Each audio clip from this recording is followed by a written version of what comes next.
Welcome to அபி சமையல்.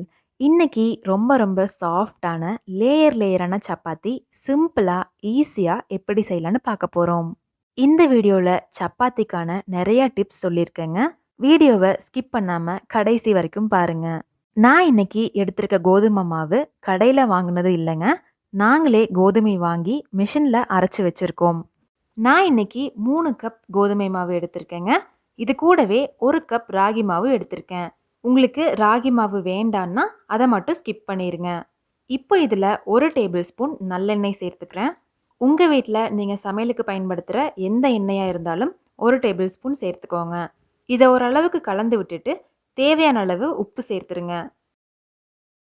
அடுத்து இந்த 2 மாவையும் ஒரே பவுலில் சேர்த்துட்டு தேவையான அளவு தண்ணி சேர்த்து நல்லா பிசைஞ்சிருங்க. ஒரு 10 நிமிஷத்துக்கு மாவை நல்லா கலந்துருங்க. மாவு இந்த அளவுக்கு லூஸாக இருக்கணுங்க. பொதுவாக பூரிக்கு எப்போவுமே மாவு கெட்டியாக பிசையணுங்க.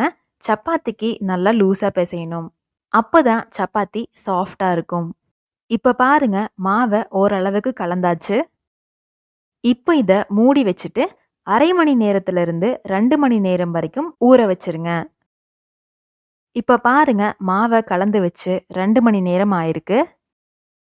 அப்போ இருந்ததை விட மாவு இன்னும் நல்லா சாஃப்ட் ஆயிருக்குங்க. இப்போ இதை ஒரு 2 நிமிஷத்துக்கு நல்லா அழுத்தம் கொடுத்து பிசைஞ்சிருங்க. உங்களுக்கு வீடியோவில் பார்த்தாலே தெரியும்னு நினைக்கிறேன். மாவு ரொம்ப ரொம்ப சாஃப்டாக இருக்குங்க. மாவு இந்த அளவுக்கு சாஃப்டாக இருந்தால் தான் ரொம்ப நேரம் ஆனாலும் சப்பாத்தி நல்லா சாஃப்டாகவே இருக்குங்க. இப்போ இதில் இருந்து ஒரு பெரிய எலுமிச்சம்பழ சைஸுக்கு ஒரு மாவு உருண்டையை எடுத்துக்கிறேன். அடுத்து இதை மாவு தொட்டு தேய்ச்சிருங்க. இப்போ பாருங்க, பாதி அளவுக்கு மாவை திரட்டியாச்சுங்க. இப்போ இதில் 1/4 டீஸ்பூன் எண்ணெய் விட்டு நல்லா தேய்ச்சி விட்டுருங்க. இது மேலேயே கொஞ்சமாக கோதுமை மாவு எடுத்து தூவி விட்டுருங்க. இப்போ ரவுண்டாக இருக்க சப்பாத்தியை பாதியாக மடிச்சிருங்க. அடுத்து இதையும் இன்னொரு பாதியாக மடிச்சிருங்க. இப்போ எப்பவும் போல மாவு தொட்டு சப்பாத்தி மாதிரி திரட்டிருங்க. மாவு நல்லா மெல்லிசா இருக்கிற மாதிரி பார்த்துக்கோங்க. அப்பதான் சப்பாத்தி நல்லா சாஃப்டா உப்பி வருங்க. இப்போ தோசைக்கல்ல 1/4 டீஸ்பூன் எண்ணெய் விட்டுட்டு நம்ம தேய்ச்சிருந்த சப்பாத்தியை போட்டுருங்க. இப்போ இதை திருப்பி போடும்போது சப்பாத்தி கொஞ்சம் கொஞ்சமா உப்பி வருங்க. அடுப்பை ஹை ஃப்ளேம்லயே வச்சிருங்க. சப்பாத்தியை திருப்பி திருப்பி போட்டு 2 பக்கமும் நல்லா வேக வச்சு எடுத்துருங்க.